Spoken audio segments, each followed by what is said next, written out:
Money. Some have it, some don't. Some have mastered it, but most are still chasing it.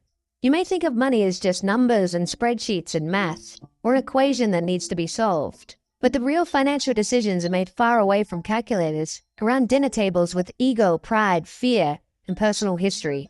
The true nature of money is the dance between the cold arithmetic of a spreadsheet and human nature. When it comes to money, we are complicated creatures, and financial success is not so much about how much you know, but how you behave. This video was inspired by Morgan Housel's amazing book, The Psychology of Money. Let's delve into the strange and human side of money.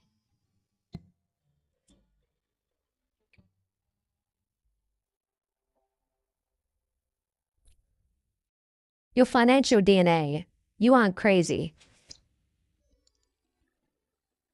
We all come from different generations, with parents earning different incomes and holding different values, living in various parts of the world, born into different economic environments with varying incentives and varying opportunities. We all have very different experiences towards money. Take, for example, the stock market and inflation. People born in 1970 saw an almost tenfold increase in the S&P 500 during their teens and 20s, leading most to have a positive view of the stock market and a higher inclination to invest. People born in the 1950s, however, saw the stock market go nowhere in their teens and 20s, leading to a more negative view of the stock market and less inclination to invest. People born into the 1960s experienced significant inflation during their teens and 20s, leading to a higher awareness and a more negative view of inflation and its effects. People born in 1990 experienced relatively low inflation during their lifetime, leading to less concern and awareness of its effects. A person's experience with the stock market and inflation during their formative years greatly shapes their attitudes and behaviors towards investing and financial decision-making. People justify every financial decision they make based on the information they had at that moment and their mental model of the world, which has been passed on to them from their parents and is shaped by their unique life experiences. Although they can be misinformed, lack information, or make bad decisions, their actions make sense to them in that moment and align with their own personal story. According to Housel, people do some crazy things with money, but no one is crazy. We all have unique worldviews, and since there is no universally correct way to manage money successfully, none of us are crazy. We make financial decisions based on our personal life experiences and our worldview. Financial decisions are often not made purely on logical or mathematical grounds, but are shaped by your unique experiences and worldview. Be wary of one-size-fits-all financial advice, as what may seem irrational to others could make perfect sense to you. Compound Kings. There is no doubt that Warren Buffett is considered one of the greatest investors of all time. What is staggering is that $81.5 billion of Warren Buffett's $84.5 billion net worth was earned after he reached his mid-60s. Housel explains that few pay enough attention to this simplest fact. Buffett's fortune isn't due to just being a good investor, but being a good investor since he was literally a child. As a result of investing from the early age of 10, Buffett was able to harness the power of compounding. So what is compounding in a nutshell? Let's say you invest $1,000 at an interest rate of 8%. Your initial investment would earn you $80 after 1 year. If you compounded your total of $1,080 at 8% interest the next year, you would now earn $86.4. You've earned money on your initial investment as well as the interest you earned on the principal.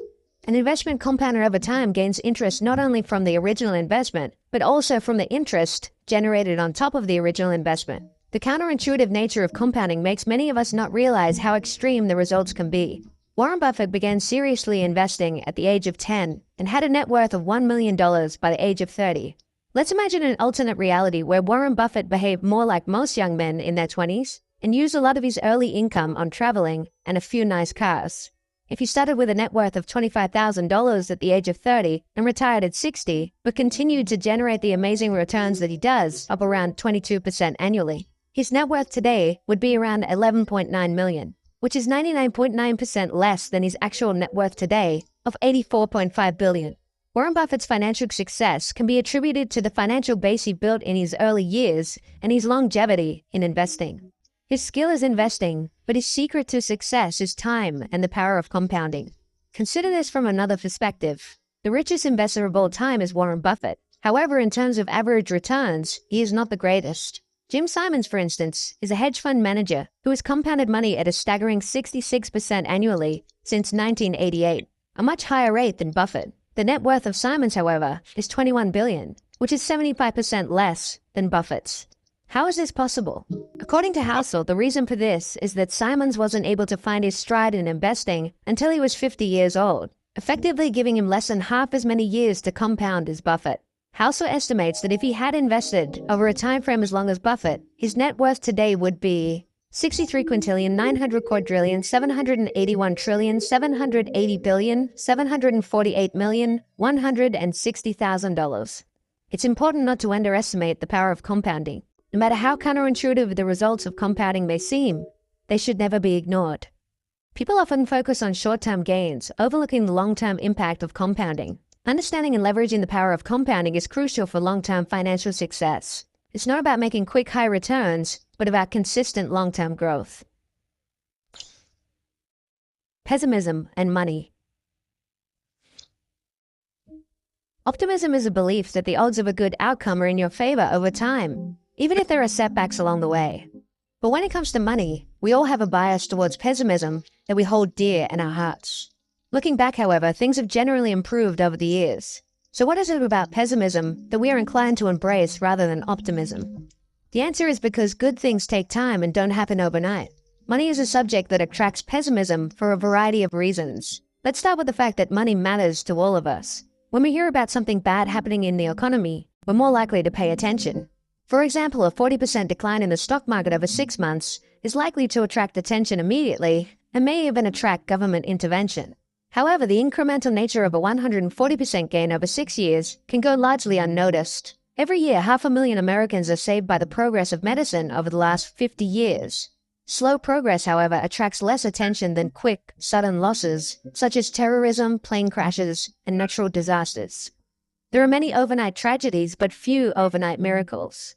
To be practical, we don't have to be pessimistic. Despite setbacks, we can hold on to the belief that over time, the odds of a positive outcome are in our favor. When watching the news highlighting a stock market crash, economic woes, or other money problems, try to remember that things tend to improve over time. Don't let the allure of pessimism cloud your judgment. A balanced reality-based optimism, viewed over a longer time horizon, is often more rational for long-term success and can reveal opportunities you would miss with a pessimistic outlook. 2 forgotten elements.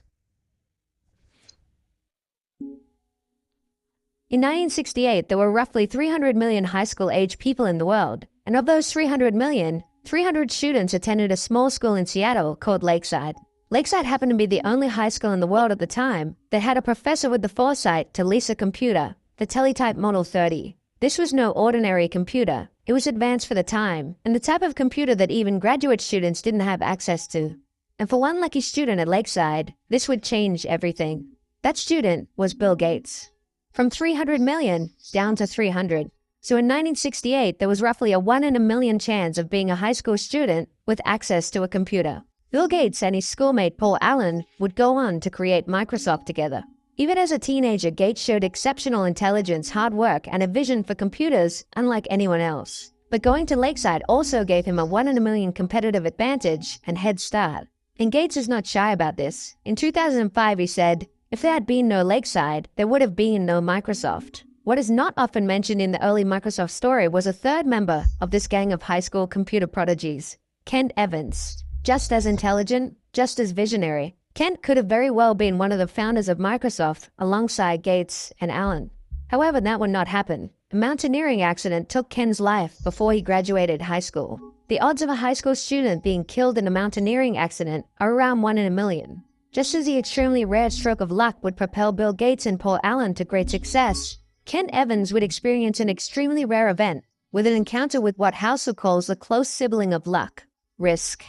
Luck and risk are like the winds and the waves that determine the course of a sailboat. The sailor can control the rudder and the sails, but ultimately the direction and speed of the boat are influenced by external factors that cannot be fully predicted or controlled. The pursuit of success is full of twists and turns, and the role luck and risk play in shaping our lives is an important perspective to keep in mind. Understanding that success is a complex combination of factors, including both talent and luck, can help us approach our own financial decisions with greater humility and perspective. Be cautious in attributing your own successes or failures solely to your own actions. Acknowledge the roles of luck and risk.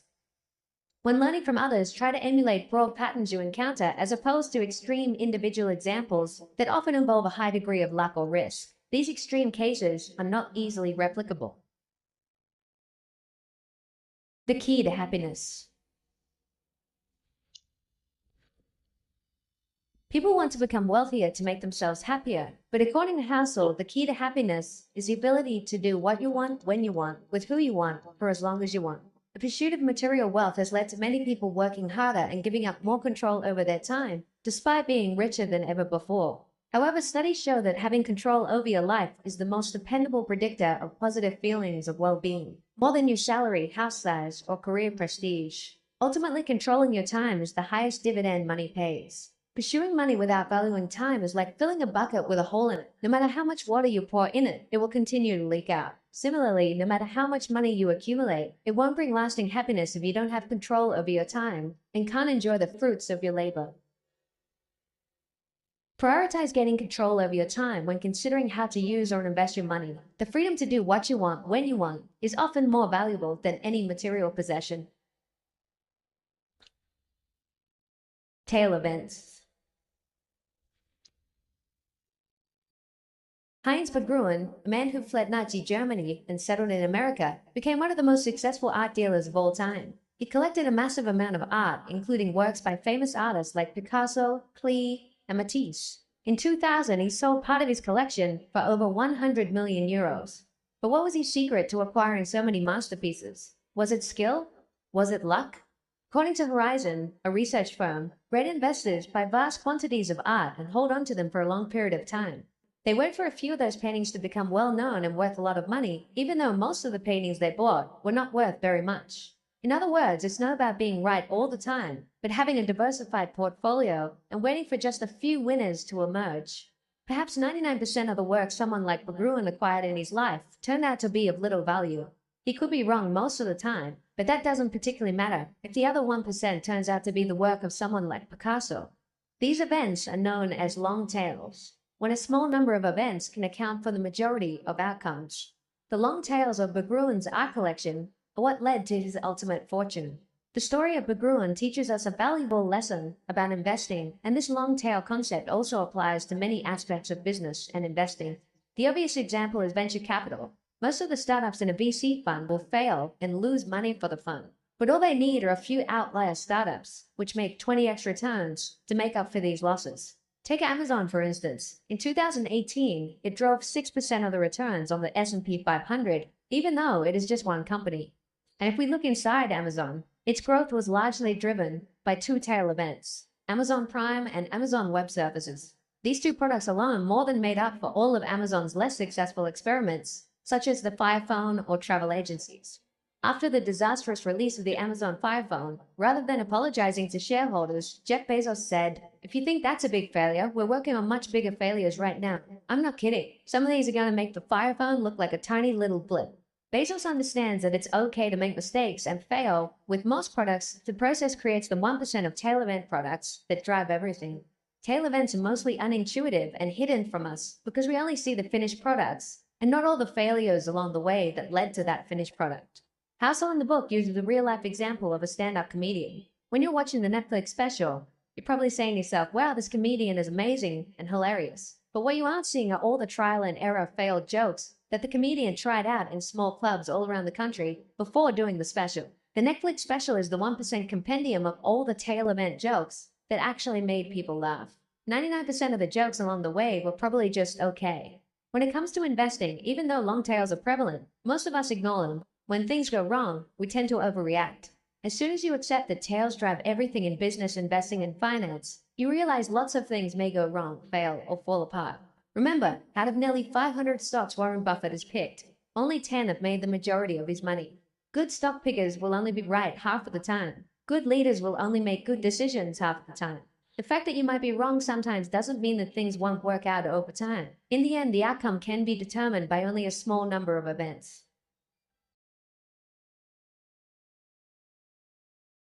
In investing in business, don't sweat frequent failures or average results. Success often hinges on a few major wins or tail events. that outweigh your losses. True wealth versus being rich. It's so important to understand the difference between being rich and being wealthy. Richness is about your current income and the things that you own, while wealth is about the financial assets that you have yet to spend. True wealth isn't what you see, but what you don't. It's easy to assume that someone driving a Lamborghini is wealthy, but appearances can be deceiving. In reality, many individuals are living beyond their means and relying on debt to fund their flashy lifestyles. Wealth isn't about the cars you drive, the diamond rings, or the homes you own. It's about those financial assets that you have yet to spend.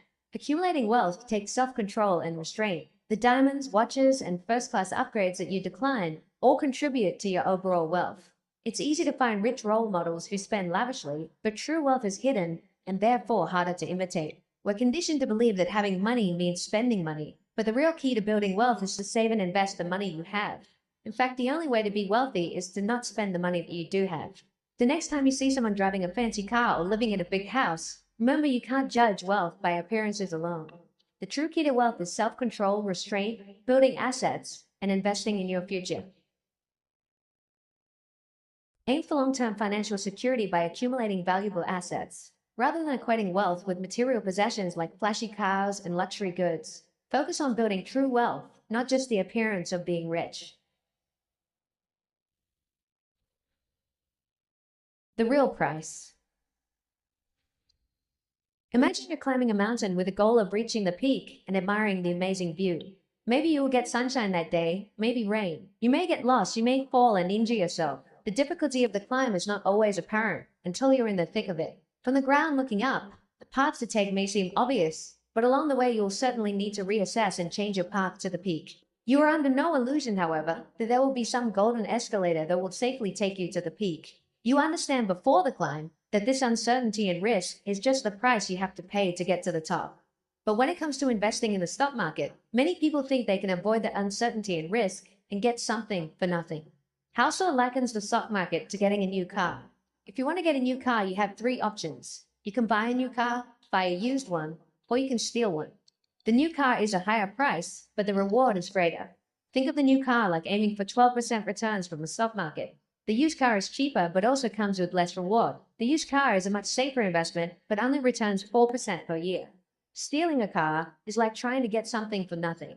99% of people would avoid stealing the car because the consequences outweigh the benefits. However, when it comes to the stock market, people seem to be under the impression that they can take option 3 and steal from the market. They try all kinds of tricks and strategies to get good market returns without paying the price, attempting to sell right before the dip or buy before a boom.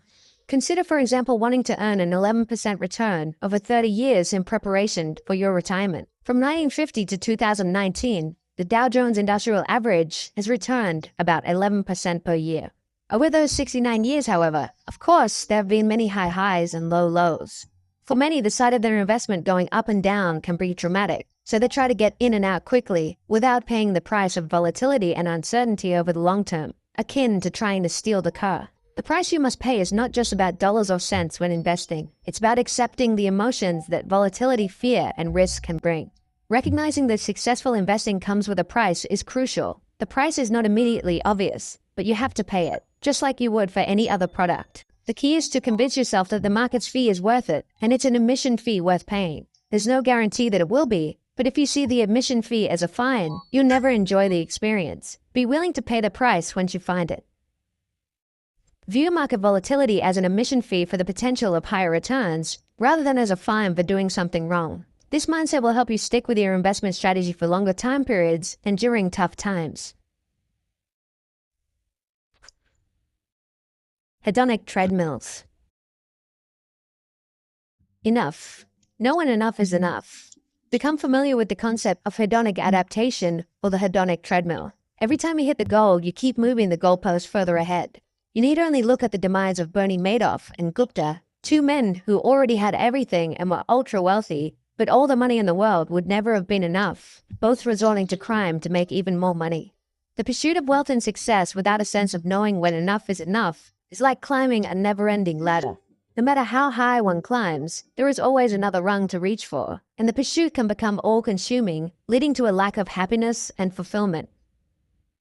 Set a stable goal for what enough means to you. Otherwise, rising expectations will keep you perpetually unsatisfied and prone to needless risks. Be aware of the pitfalls of social comparison. Instead of endlessly comparing yourself to others, focus on what truly brings you happiness and fulfillment.